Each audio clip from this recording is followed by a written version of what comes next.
Magandang araw mga kapuso, narito na tayo sa pilot episode ng Stolen Life, araw ng Lunes. Year 2023 nang ikinasal nga itong si Lucy, na nasa loob ng kanyang katawan ay ang kaluluwa ni Para.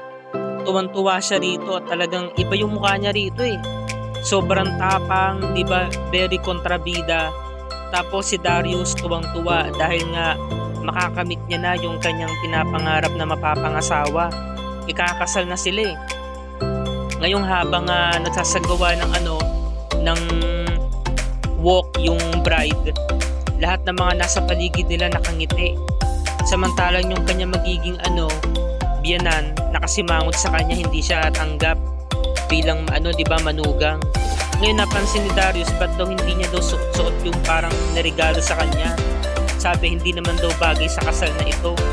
Ngayon habang nagsasalita na yung pare, kung sino man daw ang tututol sa pagsasamahan at pagmamahalan ng magsing-irog na to, magsabi na. Biglang pumasok yung kaluluwa ni Lucy. Sabi ni Lucy dito, yung ginagampanan ni Carla Abellana, "Sino ka ba? Huwag mo siyang pakakasalan, Darius. Hindi ako yan. Nandito ako. Nandito ang totoong Lucy. Umalis ka sa katawan ko. Huwag mong gamitin ang katawan ko." Ngunit hindi naman siya nakikita kasi nga kaluluwa na lang siya eh. Ngayon ito namang si Para, nakatingin siya sa may salamin at ngumingiti dahil nga nagtagumpay na siya sa kanyang mga plano. Samantala itong katulong na to, nakita niya yung mga kagamitan ng pambabae dun sa isang kwarto. Pagpasok niya, nakita niya ang katawan ni Para, walang malay. Natakot yung katulong, nagulat. Ngayon, wala nga yung ibang mapuntahan yung kaluluwa ni Lucy, diba? At bumalik tayo sa nakaraan, year 1995. Nandito tayo ngayon sa burol ng mga magulang ni Lucy. Bata pa lang siya dito. Ngayon lumapit yung parang kapitbahay yata nila to. Sabi, "Lucy, tahan na, wag ka nang umiyak." Ngayon nagdatingan yung mga bisita. "Siya na ba yung anak?" "Oo." Ayon kasi sa balita, mapilit kasi itong si Lucy na nagpapabili siya ng manika. Yung mga magulang niya hindi naman maawat, sinugod ang lakas ng ulan, kaya yun namatay. Sabi nung isang lalaki, malas pala ang batang yan. Ngayon dumating si Tito Ernesto niya, "Uy, tama na yan, namatayan na nga yung bata, pinagchichismisan niyo pa, pasensya na po. Lucy, tahan na. Magmula ngayon kami na magiging bagong pamilya mo. Ako ang Tito Ernesto mo at siya naman si Chang Belen at siya naman si Para ang pinsan mo." So, sumimangot agad si Para. Umpisa pa lang meron na agad rivalry, meron ng hatred na namumuo. Dito na talaga namuo yung pagiging inggitera ni Para, bata pa lang. Ngayon, syempre, kailangan ng kalinga ni Lucy, niyapos niya na mahigpit yung Tito Ernesto niya. Ito pala ang kapatid ng nanay niya. Ngayon, humihingi siya ng tawad sa mga magulang niya. Sa burol nito, sabi niya, "Patawarin mo ko. Ang hiling ko lang naman magbalik ka. Magbalik kayo ni nanay sa buhay ko. Hindi ko nagagamitin tong manika na to kasi mas importante ang pagbabalik ninyo kaysa sa manikang to." Ngayon hindi niya alam, nagmamasid si Para sa likuran niya at inagaw yung manika. Sabi niya, "Akin na to." "Para ano ba? Sa mga magulang ko to, sila nagbigay sa akin ito. Di ba sabi mo hindi mo nagagamitin itong manikang to, kaya akin na. Akin na lang. Alam mo ba, birthday ko ngayon, dapat nga nasa beach kami. Pero ano nangyari? Nandito kami dahil sa'yo. Kagawan mo to kaya nasira ang araw ko. Nandito kami sa puntod ng mga magulang mo. Saka wala na sila, di ba? Kaya akin na itong manika na to." Ngayon natalo si Lucy sa pag-aagawan ng manika. Napatumba siya pero nakuha niya yung manika. Nasa kanya, nasa kamay niya. Napikon si Para, sinabunutan siya. Ngayon nahuli sila ng ama niya. Sabi niya, "Lucy, Para, ano ba to? Huwag kayong mag-away." Sabi ni Para, "Siya po ang nag-umpisa. Totoo ba yun, Lucy?" "Hindi po. Kasi po namimiss ko lang po talaga yung mga magulang ko. Ayaw ko na po nitong manikang to. Gusto ko na pong isauli. Kasi nandahil po sa manikang to, kaya po namatay yung mga magulang ko." Huwag mong sabihin yan, Lucy. Hindi yan totoo. Hindi ka malas. Diba? Ganto na lang. Gusto mo talaga makapag-goodbye kiss sa kanila para makapagpaalam ka? ipagdasal mo na lang na magkita kayo sa panaginip mo. At magkikita kayo, doon kayo mag-uusap. Totoo po ba yun? Oo. O halika, kausapin natin sila para makapagpaalam ka. Ngayon habang natutulog si Lucy, yapus-yapus niya yung manika. Ngayon bigla siyang nagising at bigla siyang bumangon. Dahil nga tinatawag siya ng mga magulang niya, naririnig niya yung tinig ng nanay niya. Nung pagtalikod niya, kinabahan siya, sumigaw siya ng malakas dahil nakita niya yung katawan niya tulog. Tinanong niya yung nanay niya, "Nay, tay, patay na po ba ako? Nandito po ba kayo para kunin ako?" Sabi naman ni Bobby Andrews yung ama niya, "Hindi anak, hindi ka papatay. Pwede ka pang bumalik sa katawan mo." Sabi ni Lucy, "Gusto ko na pong sumama sa inyo. Kunin niyo na po ako, gusto ko po magkasama tayo. Mas gugustuhin ko pa po itong mamatay na lang ako hanggat ang importante makasama ko kayo." Sabi ni nanay niya, "Hindi pwede Lucy. May mga tao pang nagmamahal sa'yo. Hindi pa tapos ang mission mo." Umiiyak dito si Lucy, no? Hanggang sa biglang pumasok si Para kasi nga nai-insecure siya dun sa manika. Gusto niyang agawin ito habang ito'y tulog. Nung kukunin niya yung manika, biglang nagising si Lucy kaya nagulat ulit si Para. Sabi no, "Tay, nay." Bigla siyang bumangon. Bumalik na yung kaluluwa niya sa katawan niya. Ngayon biglang pumasok yung mga magulang ni Para. "Anong kaguluhan to? Nag-aaway na naman ba kayo?" Sabi ni Chang Belen. Sabi ni Ernesto, "Ano yun, Lucy, may nangyari ba?" "Tito, nakita ko po yung katawan ko nakahiga. Humiwalay po yung kaluluwa ko. Parang ganun po ang nangyari. Tapos parang nagkita po kami ni nanay at tatay sa panaginip ko. Nagkausap pa nga po kami. At doon ko po sinagawa yung goodbye kiss." Sabi naman ni Para, "Naku, nag-iimbento lang yan, pabida kasi. Gawa-gawa ka lang ng kwento, hindi totoo yan." Sabi naman ni Ernesto, "Para, tama na yan. Totoo ang sinabi ni Lucy. Totoong nakita niya ang mga magulang niya. Oo, Lucy. Totoong humiwalay ang kaluluwa mo sa iyong katawan. Ang tawag sa prosesyong yun ay astral projection." Astral projection po, oo, totoo yun. Sa tingin ko, namana mo ito sa iyong nanay. Dahil nasa pamilya natin, ang lahi ng pagkakaroon o pagsasagawa ng astral projection. Ako marunong din ako nito. Pero, hayaan mo, ituturo ko to sa iyo balang araw. Hindi ko akalain na sa murang edad mo ay magagawa mo itong prosesong ito. Ibig sabihin nun, malakas ang enerhiya mo. Gifted ka, no? Yan ang biyayang taglay mo. Naiiba ka sa lahat. Sabi ng Tito Ernesto niya. Kaya nabuhayan ng loob itong si Lucy. Dahil meron pala siyang ganung kakayahan na kakaiba, di ba? Meron pala siyang ability na ganun. Ngayon, nung parang ibang bahay ito parang lumipat yata sila o parang ito pa rin. Yun. Nakita niya yung mga kagamitan ng Tito Ernesto niya parang gamit sa kulam no? Very creepy. Kasi kagaling lang nila sa pamamasyal.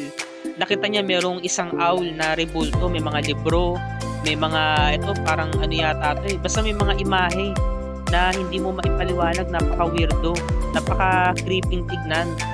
Ngayon, nahiwagaan siya, na-curious siya doon sa isang libro. Merong nakasulat na parang Latin. Nung pagbuklat niya ng libro, nakita niya yung astral projection. Nahuli siya ng Tito Ernesto niya, "Lucy, ano yan? Huwag mong papakialaman. Ang aklat na yan ay tungkol sa pag-aaral ng astral projection." Ngayon, lumapit na rin si Para. "Hindi mo to pwedeng pag-aralan. Sagrado ang librong ito. Delikado para sa batang kagaya mo. Saka na kita tuturuan." Sabi niya, "Gusto mo ba talagang matuto?" "Opo, kasi po gusto ko pong makita ang mga magulang ko." "Makikita ko pa ba sila?" Sabi ng Tito Ernesto niya, "Hindi mo na sila makikita pa dahil nasa kabilang buhay na sila." Sabi naman ni Para, "Ako po tay, turuan mo rin ako. Tuturuan ko lang si Lucy pero ikaw Para hindi pa. Dahil napakadelikado ng librong ito. Si Lucy maaari pa dahil malakas ang enerhiya niya. Taglay niya ang paggagawa ng astral projection at nagawa niya na ito. Gusto ko ma-improve niya ito." Sabi naman ni Lucy, "Hindi ko na po naisin pa na isagawa ang astral projection, Tito. Kasi para saan pa? Hindi ko na rin naman makikita at makakasama ang mga magulang ko. Kaya nakapag-desisyon na po ako, Tito, na hindi ko na po yan uulitin. Hindi ko na po yan gagawin." Ngayon, ang sabi naman ni Tito Ernesto, "Itong kwintas na to, ibibigay ko na to sa'yo pa, sabi ni Para, no? Pati ba naman yan? Lahat na lang binigay mo kay Lucy. Noona, gusto mo siyang pag-aralan ng astral projection. Tapos ngayon, ibibigay mo sa kanyang kwintas na yan. Sabi ni Tito Ernesto, itong kwintas na to bago mamatay ang nanay mo, Lucy, binigay ito sa akin para hindi daw ako malungkot at lagi itong nakalagay sa aking katawan para lagi kong maalala ang nanay mo. Ngayon, binabalik ko na to sa'yo. So, naluha dito si Lucy.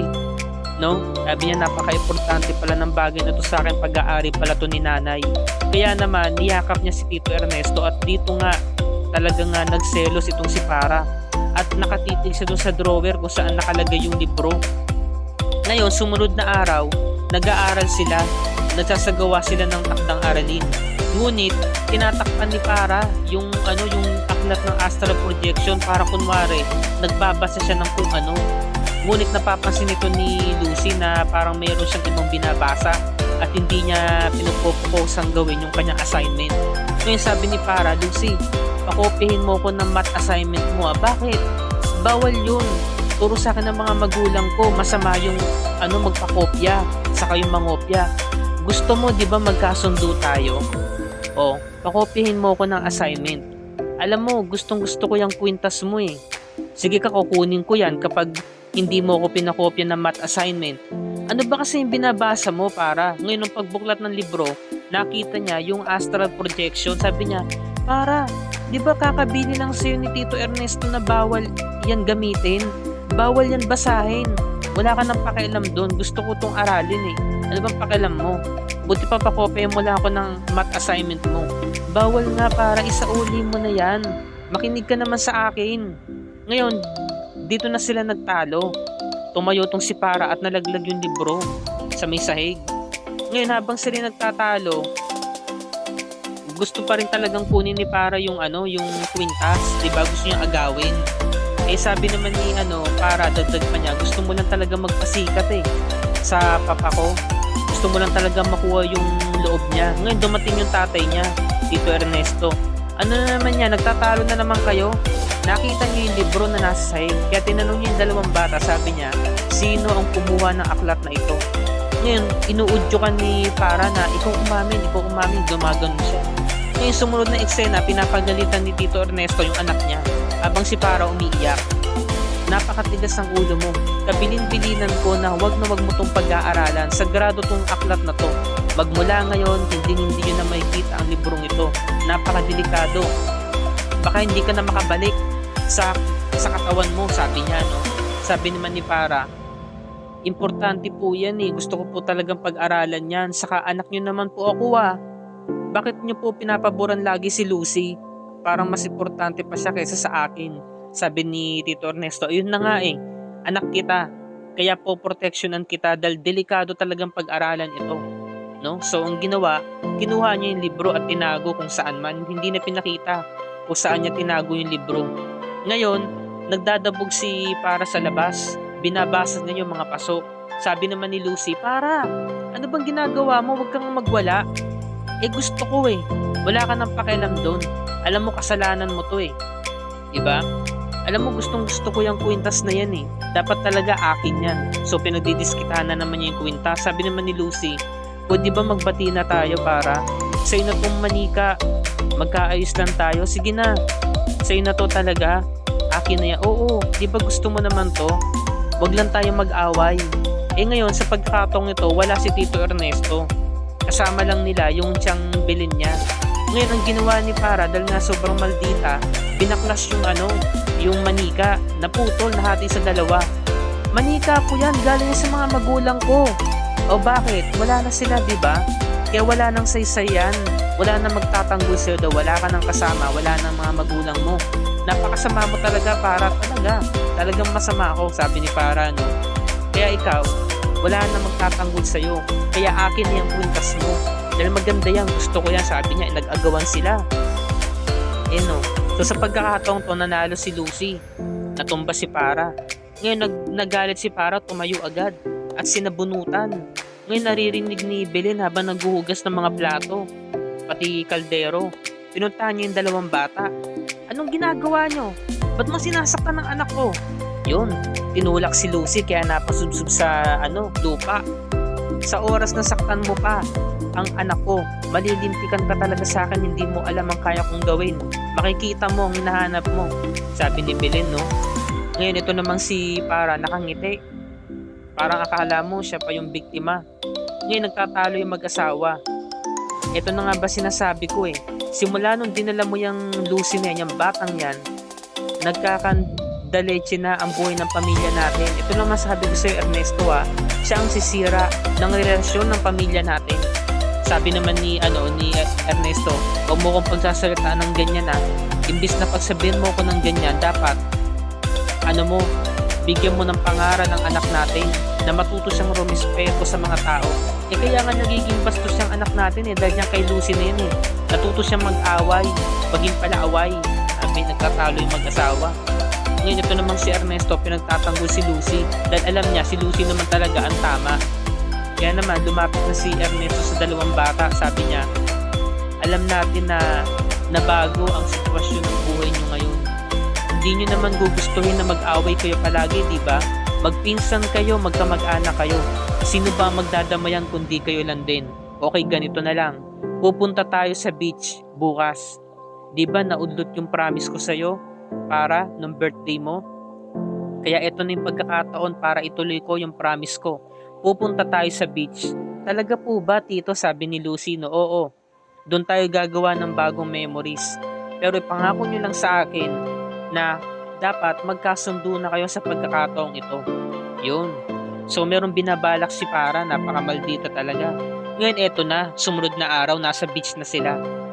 Habang nagluluto ng barbecue si Belen, kinalapit ni Ernesto, sabi niya, tinan mo, Ling ang tawagan nila mag-asawa Sabi ko naman sa'yo magkakasundo sila Para sa kasi Lucy.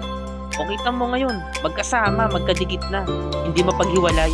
Sabi naman ni Belen, Para, Lucy, huwag kayong lalangoy nang walang kasamang matatanda nang hindi kayo nagsasabi sa amin Sabi naman ni Lucy, opo, Tiyang Belen.